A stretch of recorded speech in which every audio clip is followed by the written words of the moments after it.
முதல்ல உங்க எல்லாத்துக்கும் நான் நன்றி சொல்ல விரும்புறேன். ஏன்னா இன்னைக்கு கோடிக்கணக்கான மக்கள் நம்ம வந்து தமிழ்நாட்டில் வாழ்ந்தாலும்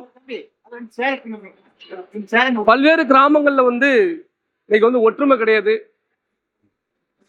உள்ளூர்ல இருந்து யாருக்காவது ஒரு பிரச்சனை அப்படின்னா நம்ம ஆளுக்கு சேர போறது இல்லை. சரி, அவங்களுக்கு தானே பிரச்சனை வந்துச்சு, நம்ம ஏன் இதுக்கு போய் நிக்கணும், அதனாலதான் நம்ம அழிஞ்சு போனோம் அப்படிங்கிறதையும் நீங்க எல்லாரும் வந்து தெரிஞ்சுக்கிடணும். ஆனா எந்த குறையும் இல்லாம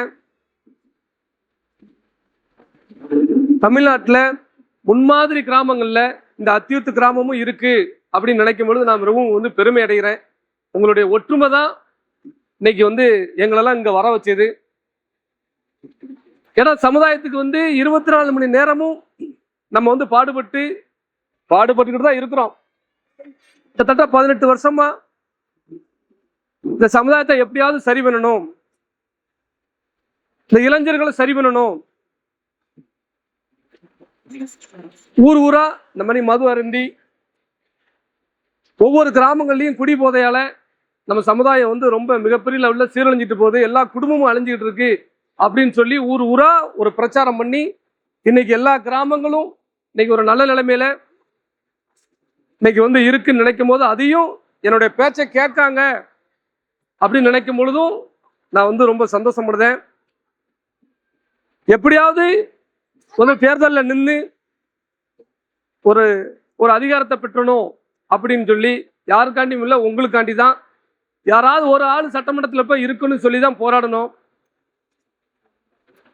அதுக்கு வந்து வாய்ப்பு இல்லாம போச்சு. தற்போது அந்த வாய்ப்பை வந்து சரியா பயன்படுத்திய வன்னியரசு போன்ற நபர்கள் இன்னைக்கு வந்து தமிழ்நாடு முழுவதும் தான் ஒரு அமைச்சரா இருக்கும், அனைத்து சமூக மக்களுக்கும் பொதுவா இருக்கணும் அப்படிங்கிறது இல்லாம தாம் பிறந்த சமுதாயத்திற்காண்டி மிகச்சிறப்பா பணி செஞ்சிட்டு இருக்காரு விடுதலை சிறுத்தை வன்னியரசு. டெய்லி திறந்தோறு 100-200 பிசிஆர் வழக்க வந்து எப்படியாவது தேவமாறு மீது பிள்ளைமாறு, செட்டியாரு, முதலியாரு, போனாரு, நாடாரு யாரு மேலேயாவது பிசிஆரை போட்டு அது ஒரு ஆத்ம திருப்தியில இன்னைக்கு அவங்க எல்லாம் ஒரு கொண்டாட்டமா வச்சிருக்காங்க. தற்போது கூட அழகாபுரின்னு ஒரு கிராமம் நம்ம மாவட்டத்தில் தான். இப்ப அங்க இருந்து தான் அந்த மக்களை பார்த்துட்டு தான் வர ஆணும் பொண்ணும் கண்ணீர் வடிக்கி கோர்ட்டிலே காலையிலும் சாயந்தரமும் கையெழுத்து போட்டு 2 பிள்ளைகளை தூக்கிட்டு ஒரு அம்மா வந்து நிக்கி, கணவன் மனைவி எல்லாரு மேலேயும் பிசிஆர் கேஸு. இந்த பகுதியில கலவரம் ஏற்படும், பிரச்சனை ஏற்படும் அப்படின்னு முன்னக்கூட்டியே ஐஎஸ் உளவுத்துறை கணிச்சு சொல்லியும் நாங்களும் கூப்பிட்டு சொல்லியும் அதுல கோட்டை விட்டது அன்னைக்கு காவல்துறை தான் கோட்டை விட்டுட்டாங்க. வேணுமென்றே நம்ம சமுதாய தெருவுக்குள்ள வந்து ஊர்வலம் நடத்துவேன்னு சொல்லி வீம்புக்கு வந்து அதுல சண்டையாகி அத்தனை பேர் மேல பிசிஆர் 60 பேர் மேல இன்னைக்கு வந்து பிசிஆர். அந்த சட்டத்தால அவங்க பாதிக்கப்பட்டு காலையிலும் சாயந்தரமும் கையெழுத்து போட்டு இது வரைக்கும் 2 மாசமா அவங்க வேலைக்கே போகல. அப்ப அந்த குடும்பத்தை யாரு காப்பாத்துவா? இப்படி போய் பிசிஆரால நம்ம சமுதாயம் வந்து அழிஞ்சு போவோம் அப்படின்னு எனக்கு தெரிஞ்சுதான் நான் பல்வேறு வாட்டி பல்வேறு விஷயங்களை வந்து பதிவு பண்ணேன். ஆனா கொஞ்சம் விழிப்புணர்வு இல்லாம எல்லாரும் நம்ம இருந்ததுனால இந்த மாதிரி வழக்குகள்ல நம்ம சிக்க வேண்டியிருக்கு. அதே போல இன்னைக்கு அத்தியூத்து கிராமத்துல பரம்பரையா இருந்த அந்த கலாச்சாரத்தை நம்மளுடைய ஒரு ஊருன்னு இருக்குன்னா அந்த ஊருக்குன்னு ஒரு கட்டுப்பாடு இருக்கும். அது வந்து பல ஆண்டுகளாக அதுதான் ஊரு, அதை மீறணும் இல்லைன்னா நான் அவங்க மீள நான் வந்து பிசிஆர் சட்டம் நான் வழக்கு கொடுப்பேன் அப்படின்னு சொல்லி அதை கொடுத்து அதை காவல்துறை பெற்று. ஏன்னா காவல்துறைக்கு என்னன்னா, காவல்துறைக்கு வேற வழி இல்லை. பிசிஆர் சட்டம் போடலை அப்படின்னா காவல்துறை அதிகாரி யாரா இருந்தாலும் ரிமாண்ட் தான். யாரு அந்த இன்ஸ்பெக்டர் போடலாம், இன்ஸ்பெக்டருக்கு ரிமாண்ட் பண்ணிடுவாங்க. ஏன்னா அவங்களுக்கு அந்த ஆணையம் எஸ்சிஎஸ்டி ஆணையம் இருக்கு, நமக்கு இருக்கு டெல்லியில. ஆனா நம்ம அதை பயன்படுத்தல.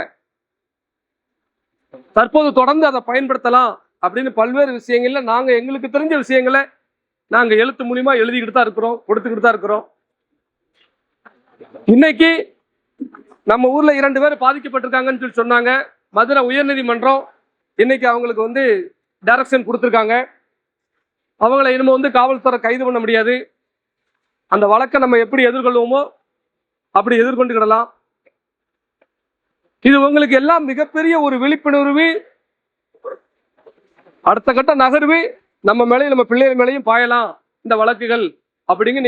நீங்க உஷாரா இருக்கக்காண்டி தான் முன்னெச்சரிக்கை நடவடிக்கை அந்த 2 பேர் மேல பிசிஆர் வழக்கு வந்து போட்டிருக்காங்க. உண்மையிலே அத்தியுத்த வந்து நீங்க இருக்க கட்டமைப்பை பார்த்து, உங்களுடைய ஒற்றுமையை பார்த்து நானே சொல்றேன், எங்க ஐயா முத்துராமலிங்கர் ஆணையா உங்க ஊரை எதுவுமே செய்ய முடியாது அப்படிங்கிறத நான் நினைச்சுக்கிட்டேன். எங்கெல்லாம் ஒற்றுமை இல்லையோ, எங்கெல்லாம் இனப்பற்று இல்லையோ, அந்த மாதிரி இடங்கள்ல தான் அந்த மக்கள் பாதிக்கப்படுவாங்க. நீங்க எல்லாரும் ஆணும் பொண்ணும் ஒற்றுமையா இருக்கிறதுனால, இளைஞர்கள் ஒற்றுமையா இருக்கிறதுனால இந்த ஊரை வந்து யாரும் அந்த அளவுக்கு வந்து சீண்டிட முடியாது. என்னன்னைக்கும் எங்களுடைய இயக்கமும் இந்த சமுதாயமும் உங்க கூட நிற்கும், அந்த மாற்று கருத்தே கிடையாது. நம்ம ஊர் மக்களுக்காக போராட்டம் நடத்தலாம் அப்படின்னு சொல்லி ஒரு முடிவு எடுக்கும் பொழுது, தமிழ்நாட்டில் எல்லா கிராமங்களும் சரி, நம்ம இயக்கம் இருக்கிற அத்தனை கிராமங்களும் நாங்களும் வாரோம்னா அத்தியூத்துக்காண்டி அப்படின்னு சொல்லி சொன்னாங்க. அவர்களுக்கும் நான் நன்றி தெரிவிச்சுக்கிட்டேன். மிகப்பெரிய ஒரு யூனிட் வந்து நம்ம வந்து அமைச்சிருக்கிறோம். அத்தியூத்தில் ஒரு தேவருக்கு ஒரு பிரச்சனை அப்படின்னா அத்தியூத்து மட்டும்தான் போராட்டத்துக்கு வரணும் அப்படின்னு சொல்லி கிடையாது. தென்காசி மாவட்டத்தில் இருக்க அத்தனை தேவர் கிராமங்களும் உங்க ஊருக்காண்டி போராட்டத்துக்கு வருவாங்க. அப்படிதான் இப்ப நாங்க வந்து மிகப்பெரிய ஒரு யூனிட்டை அமைப்பை ஏற்படுத்தி வச்சிருக்கோம். அதே மாதிரி இந்த மாவட்டத்தில் எங்க நம்ம சமுதாயம் பாதிக்கப்பட்டாலும், நம்ம பொட்டப்பிள்ளைகள் பாதிக்கப்பட்டாலும், நம்ம ஊர்ல இருந்தும் 10 பேர் 20 பேர் வந்து அந்த ஊருக்காண்டி நம்ம நிக்கணும். ஏன்னா அந்த ஊரு இந்த ஊரு, அந்த தேவமாரி இந்த தேவமாரி இல்லாம தேவரா கடைசி வரைக்கும் நம்ம எல்லாரும் ஒற்றுமையோடு இருந்தா மட்டும்தான் இனி நம்ம பிள்ளைகளை காப்பாற்ற முடியும். நீங்க நல்லா யோசிச்சு பார்க்கணும். ஒற்றுமையில்லாத காரணத்தினாலதான் கடந்த 4-5 மாசத்துக்கு முன்னகுட்டி ஒரு போலீஸ் ஆகக்கூடிய பெண் பிள்ளைய, போலீஸ் ஆகணும் அவ பயிற்சி முடிக்கிற நேரத்துல, படிச்சு முடிச்ச நேரத்துல காதலிக்கல அப்படின்னு சொல்லி கழுத்தை நடிச்சு நடு ரோட்ல வச்சு கொண்டுட்டான். அது வந்து யாருன்னா மாட்டு சமூகத்தை சேர்ந்தவன். ஆனா சுத்தி 1.5 லட்சம் தேவமார் இருக்கும். நம்ம யாருமே அது ஸ்டெப் எடுக்கல. அந்த பிள்ளை இறந்து போச்சு. அந்த பிள்ளையோட அப்பா அம்மா அவ்வளவா அவங்களுக்கு ஸ்ட்ராங் இல்லை. அது குற்றவாளியும் வெளியே வந்துட்டான். கொலை செஞ்ச குற்றவாளியும் வெளியே வந்துட்டான். அதே முக்குளத்தூர்ல அவசரப்பட்டு யாராவது ஒருத்தன் அருவா தூக்குனோம்னா அவள் லைஃபுக்கும் ஜெயிலில் இருந்து வெளியே வர முடியாத அளவுக்கு இன்னைக்கு சட்டத்தை வந்து எழுத்தை பயன்படுத்துறாங்க. நம்ம அதை பயன்படுத்தலை. அதனால ஒற்றுமையை மட்டும் என்னைக்கும் கைவிட்டுறாங்க. உங்களுடைய ஒற்றுமை தான் மிகப்பெரிய ஒரு பலம். இந்த ஊர்ல நீங்க எப்படி கட்டமைப்பு வச்சிருக்கீங்கன்னு எனக்கு தெரியாது. அனைத்து ஊர்களுக்கும் நாம் போய் சொல்லக்கூடியதுதான், ஊர் பண்டு அப்படின்னு ஒரு விஷயத்தை ரெடி பண்ணுங்க. நீங்க எப்போதுமே வந்து ஒரு கோயில் திருவிழா நடத்துறீங்க அப்படின்னா நீங்க வரி பிடிப்பீங்க. அதோட அதான் ஊருக்குன்னு ஒரு பண்டை நீங்க எப்போதுமே நீங்க ரெடி பண்ணி வச்சுக்கணும். இனி வருங்காலம் ஊருக்குன்னு ஒரு பணம் இருக்கணும். ஒரு 50 லட்ச ரூபா 1 கோடி ரூபா அந்த ஊர்ல இருந்தா தான் அந்த ஊர் பணத்தை வச்சு தான் உங்க ஊர் பணத்தை வச்சு தான் உங்களை நீங்க சரி பண்ணிக்க முடியும். வழக்கறிஞர் படிக்காதவங்க இருந்தாங்க அப்படின்னு சொன்னா வழக்கறிஞர் படிக்க வைங்க. எங்களை வந்து வழக்கறிஞர் படிக்க வைங்க. அது ஊர் சேர்ந்து படிக்க வச்சா தான் அந்த பையன் ஊருக்காண்டி, நம்ம ஊர் தான் நம்மளை படிக்க வச்சது அப்படின்னு சொல்லி ஊருக்காண்டி கடைசி வரைக்கும் நிற்பாங்க. அந்த மாதிரி உங்களை நீங்க தான் தற்காத்துக்கிடணும். இளைஞர்களுக்கு இந்த ஊரை காப்பாற்றக்கூடிய பொறுப்பு இளைஞர்களுக்கு வந்து இருக்கு. அதனால இளைஞர்கள் மதுகுது அருந்தாம நம்ம மக்களையும் பெண் பிள்ளைகளையும் நீங்க எப்படியாவது நீங்க காப்பாற்றணும் அப்படிங்கிறது நான் கேட்டுக்கிறேன். அந்த அக்யூஸ்ட், அதாவது நம்ம மேல அந்த 2 நபர் மீது வந்து நம்ம ஊரை சேர்ந்தவங்க மீது பிசிஆர் வழக்கு போட்டவங்க, அந்த பெண் வந்து பேசுற வார்த்தையில கேட்டேன். வரும்போது போட்டு காட்டினாங்க அந்த ஆடியோ. இன்ன வரைக்கும் காவல்துறை வந்து அது மீது எஃப்ஐஆர் போடலை. ஏன்னா வார்த்தைகள் வந்து மிக இழிவா வந்து பேசியிருக்காங்க. இதே நம்ம பேசியிருந்தா எல்லாரும் மேலேயும் பிசிஆர் விழுந்திருக்கும்.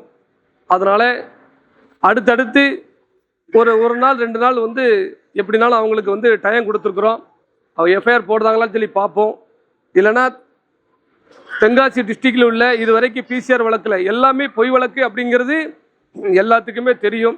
அதனால் நம்ம ஊருக்காண்டி மட்டும் இல்லை, அழகாபுரியில் பாதிக்கப்பட்ட மக்களுக்காகவும் அத்தியூத்தில் பாதிக்கப்பட்ட மக்களுக்காகவும் கிட்டத்தட்ட ஒட்டுமொத்த வந்து கிராமங்களையும் ஒன்று திரட்டி தென்காசி கலெக்டர் அலுவலகத்தில் மிகப்பெரிய போராட்டத்தை விரைவில் நம்ம ஏற்படுத்துவோம். அதில் வந்து மாற்று கருத்தே இல்லை. அதிகாரிகள்கிட்ட விஷயத்தை சொல்லும். கங்கணம் போட்டுக்கிட்டு ஒரு சில அதிகாரிகள் ஒரு சில காவலர்கள் வந்து தங்களது சாதி பாசத்தை வந்து காட்டுதாங்க. தென்காசி மாவட்டத்தில் கொஞ்சம் அதிகமாகவே இருக்காங்க அப்படிங்கிறதையும் நம்ம சொல்லியிருக்கிறோம். முக்குளத்தோரை பிறந்த தேவரா பிறந்த யாருமே காவல்துறையில் வந்து நம்ம பணி செஞ்சாலும் அவங்க சப்போர்ட் பண்ணுறாங்களோ பண்ணலே தெரியாது. ஆனால் அவங்கள வந்து எந்த அளவுக்கு டார்ச்சர் பண்ணணுமோ அந்த அளவுக்கும் இந்த டிஸ்ட்ரிக்ட்லையும் பண்ணிக்கிட்டு இருக்காங்க. அதனால இது சாதாரண விஷயம் கிடையாது. இதே ஒற்றுமையோடு இதெல்லாம் வந்து என்னன்னா உள்ளூரில் ஒரு பிரச்சனை வரலை அப்படின்னு சொல்லி நினைக்காங்க. பிரச்சனை வந்தால் நீங்கள் ஒற்றுமை அடைறதுக்கு தான் அப்படிங்கிறத நீங்கள் எல்லாரும் வந்து நினைங்க. இந்த வழக்கை நம்ம எப்படினாலும் நம்ம கண்டிப்பான முறையில் எதிர்கொள்வோம். உங்களுடைய ஒற்றுமை தான் கடைசி வரைக்கும். இதே மாதிரி நீங்கள் ஒற்றுமையோடு இருந்துட்டீங்கன்னா நம்ம எதையும் வந்து சாதிக்கலாம். நம்ம உள்ளூர்லேயே கஷ்டப்பட்ட பிள்ளைகள் பணம் எப்படின்னா ஒரு சில பிள்ளைகள்கிட்ட ஒரு சில குடும்பத்திட்ட வந்து பொருளாதாரம் இருக்காது. அது ஊர் சேர்ந்து அந்த பிள்ளைகளை படிக்க வைக்கணும். இந்த படிப்பு சம்மந்தப்பட்டது எதனாலும் சரி எங்களுக்கும் நீங்கள் தகவல் சொல்லுங்கள். எங்களோட பிஎம்டி மக்கள் பாதுகாப்பு இயக்கமும் எங்களது கட்சியும் உங்களுக்கு வந்து அதாவது பிஎம்டிங்கிறது வந்து முழுக்க 200% உங்களுக்காண்டி தான். ஒரு நிமிஷம் கூட நாங்கள் வந்து சுயநலம் பார்த்தது கிடையாது. உங்களுக்காண்டி தான் இன்ன வரைக்கும் போராடிக்கிட்டு இருக்கோம். உங்களுக்காண்டி தான் அதிகமான வழக்குகளையும் நம்ம பெற்றிருக்கோம். தேர்தல் முடிஞ்ச உடனே எல்லாரும் சொன்னாங்க, எசகி இது எனக்கு வேண்டியப்பட்டவங்களே நிறைய அதிமுக்கியமானவங்களும் சொன்னாங்க, இது இந்த மாதிரி இந்த சமுதாயத்துக்கு உழைச்சது போதும் தம்பி, இது ஒப்பேறாது. ஏன்னா எப்படினாலும் இவங்க தண்ணிக்கும் கரைக்கு இழுப்பாங்க. ஒரு சில விஷயத்தில் நான் விலை போகாமல் இருந்தாலும் நான் விலை போக மாட்டேன்னு சொன்னேன். நீங்கள் என்னுடைய வீடியோ பார்த்தீங்களோ பக்கத்தில் தெரியாது. ஆனால் நான் ஊராக போயிட்டு சொன்னேன், நான் அவங்கள விட்டுட்டு போக மாட்டேன், நீங்கள் 1000 2000 வாங்கிட்டு என்னை விட்டுறாங்க ஏமாத்துறாங்க அப்படின்னு நம்ம சொன்னோம். ஆனால் திட்டமிட்டபடி அதுதான் வந்து நடந்துட்டு. பணம் கொடுத்து ஓட்டு வாங்கன்னா அப்போ நான் இப்போவுமே இருந்து களை வாங்கணும், இல்லைனா நான் ஏதாட்டும் ஃப்ராட் பண்ணணும், சீட்டிங் பண்ணணும். சமுதாயத்தை வச்சு ஏதாட்டும் உங்களை அடை வச்சத்தானே பணம் வரும். எஸ்கி பின்னாடி இவ்வளோ தேவமாரி இருக்காங்க. அப்போ எஸ்கி ராஜாவுக்கு ஒரு 5 கோடி கொடுக்க 6 கொடுக்க நான் பணம் வாங்கினா தான் உங்களை கொண்டு அடை வைக்க முடியும். அப்போ பணம் இல்லாமல் இடம் தான் முக்கியம். நம்ம நிற்கும் பொழுது அதை இவங்க ஓட்டு போடாமல் தோக்கடிக்காங்க. அப்போ நமக்கு மேலே உள்ள அந்த அனைத்து சமுதாயமும் கரெக்டாக இருக்குது. அவங்கவுங்க சமுதாய மக்கள் எல்லாரும் கரெக்டாக ஒற்றுமையோடு இருந்து அந்த தேர்தலில் இது பண்ணுறாங்க. கரெக்டாக தேர்தலுக்கு மட்டும்தான் தேவமாரியுடைய குணம் மாறுது. அது எப்படி மாறுதுன்னு எனக்கும் வந்து புரியல. இந்த நிலைமை போச்சுன்னா வருங்காலத்தில் பிள்ளைகள் ரொம்ப சங்கடப்பட்டுரும். நம்ம வந்து யாரும் வந்து அரசு உத்தியோகத்துக்கோ இதுக்கோ போக முடியாத சூழல் உருவாக்கிறாங்க. அதனால் தேர்தல் காலங்களிலும் நீங்கள்லாம் ஒற்றுமையோடு வந்து இருக்கணும். தேர்தல் நேரத்தில் எத்தனையோ கோடிகள்லாம் வந்து விலை பேசினாங்க வச்சாங்க. நான் சின்னம்மா தான் சரி, ஏன்னா இனத்தோடு தான் சேரணும் அப்படின்னு சொல்லி தான் சின்னம்மாவை வந்து நம்ம விட்டுறக்கூடாது. அந்த அம்மா வந்து தடுக்கி விழுத நேரத்தில் தாங்கி பிடிக்குன்னு சொல்லி தான் அங்கே பார்த்து போனேன். இல்லைன்னா நான் பாட்டில் கோடிக்கணக்கில் பணத்தை வாங்கிட்டு நீச்சல் குளத்தோட வீடை கட்டிட்டு சமுதாயம் சமுதாயம் என்னும் போட்டு நினச்சிருந்தீங்களே, நான் இன்னைக்கு நல்லா இருந்திருப்பேன். ஆனால் உங்களை எல்லாத்தையும் நம்பி தான் தேர்தலில் வந்து எல்லாரும் சரி போட்டி விட்டோம். இப்போ நம்ம அதை வந்து நான் அதாவது சொல்கிறேன், எல்லாருமே அதை சொல்கிறாங்க, இது தேவையில்லாத இசைக்கு இது மற்ற சமுதாய மக்கள்லாம் அது ஒற்றுமையோடு இருப்பாங்க. நம்ம சமுதாயம் அப்படி இருக்காது. இதை போட்டு காலம் உள்ள கிடந்து வழக்குகள் ஜெயிலுக்கு ஒரு நாள் கூட வந்து நம்ம பிள்ளைகளை வச்சுட்டு நிம்மதியாக ஒரு இடத்துக்கு போனது கிடையாது. இந்த காலையிலிருந்து பிரச்சனை ஆரம்பிச்சிட்டு, காலையில இருந்து இந்த விருதுநகரில் 4 பிரச்சனை, இந்த தென்காசியில் 3 பிரச்சனை, 24 மணி நேரம் பிரச்சனை. அதனால இந்த பிரச்சனையில நீங்க எல்லாம் ஒற்றுமையோடு நிற்கிய அப்படின்னு தெரிஞ்சதுக்கு அப்புறம் தான் அத்தியூத்துக்கு சரி போய் நம்ம மக்களை பார்க்கும் அப்படின்னு சொல்லிட்டு வந்தேன். உங்க எல்லாத்தையும் பார்க்கும்போது எனக்கு ரொம்ப சந்தோஷமா இருக்கு. கண்டிப்பான முறையில் அதிகாரிகள்கிட்ட பேசி அந்த எஃப்ஐஆர் போடுறதுக்காண்டி இல்லை ஏற்பாடை நாங்கள் பண்ணுறோம். அதனால் சட்ட ரீதியாகவும் சரி, உயர்நீதிமன்றத்தில் இன்னைக்கு நம்ம பிஎம்டி வந்து வழக்கறிஞர்கள் நல்ல நிலைமையில இன்னைக்கு இருக்காங்க. அதனால் எதுலையுமே சட்ட ரீதியாக எல்லாரும் கண்டிப்பான முறையில் அணுகும். கண்டிப்பான முறையில் எத்தனை ஆண்டுகளாக இருந்தாலும் சரி, நாங்கள் உங்களுக்கு விசுவாசமாக தான் கடைசி வரைக்கும் உழைச்சிக்கிறோம். உங்கள்கிட்ட எந்த எதிர்பார்ப்புலாம் நாங்கள் வந்து பண்ண மாட்டோம். எந்த எதிர்பார்ப்பும் இல்லை. நீங்கள் ஒற்றுமையோடு நீங்கள் நல்லா இருக்கணும், பிள்ளைகளோட நல்லா இருக்கணும், பிள்ளைகள்லாம் ஒரு அரசு உத்தியத்துக்கு போகணும் வைக்கணும், அந்த எண்ணம் தவிர எங்கள் இந்த பிஎம்டிக்கு வேறு எந்த எண்ணமும் கிடையாது. அதனால் எல்லாரும் எங்களோடய நீங்கள் எப்போதுமே துணை நில்லுங்க. பக்கத்துல ஒரு பிரச்சனைனாலும் 10 பேர் போய் என்ன இதுன்னு சொல்லி கேளுங்க. இனிமேல் ஜாயின் பிரகாரம் தான் இருக்கணும். இனிமேல் வந்து ஒரு தேவருக்கு ஒரு பிரச்சனைனா அதை வாட்ஸ்அப்பில் என்ன ஏதுன்னு பார்த்துட்டு அந்த ஊரில் 10 பேர் என்னப்பா பிரச்சனை அப்படின்னு நம்மளாம் கேட்கணும். ஒரு காலத்தில் செல்ஃபோனே இல்லாத காலத்தில் 20,000 30,000 தேவமார் ஒன்று கொடுக்கணும்ல. நல்லா யோசிங்க.